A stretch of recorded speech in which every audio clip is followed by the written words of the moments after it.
not have a sewer reticulation system. Therefore, their discharge is going straight into our water bodies. And this now needs to be regulated, and a stop needs to be put on irregular settlements. And the challenge we are having is that around the shores of Lake Chivero, there is a growing settlements, informal settlements, and these are again increasing poaching activities and also polluting the lake, so to speak. These have to be stopped or regulated. In other societies, the areas around lakes are dedicated to luxurious resorts, water sports, wildlife, and such other qualitative and easily controllable behavior.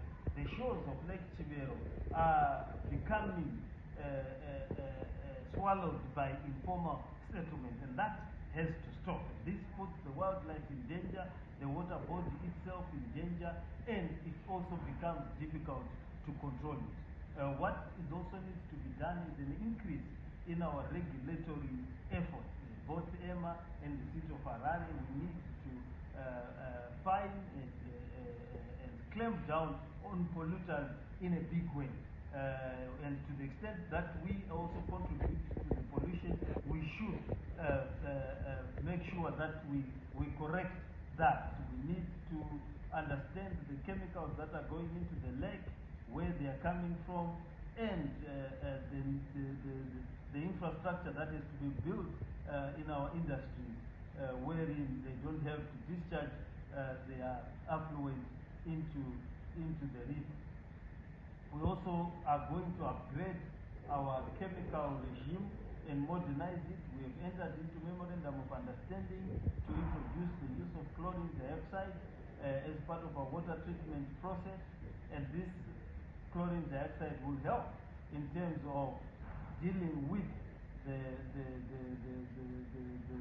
water that we treat, and the length that it is treated, and the quantities that we do have. So I'll hasten to add at this juncture in time, and then of course awareness campaigns. People have to understand we have to protect the animals, we have to protect our water bodies.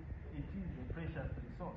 We don't have to dump everything into that water body, and we have to take care of it as a living organism. So having said that, every water that is untreated is unsafe, and we give treated water to the residents. So our water is tested on a daily basis. It is tested using the World Health Organization standards. The water that is coming out of our tap is safe for human consumption. It is safe for the residents, and we treat the water that comes from Lake Chivero and Lake Manyame thoroughly to make sure that we don't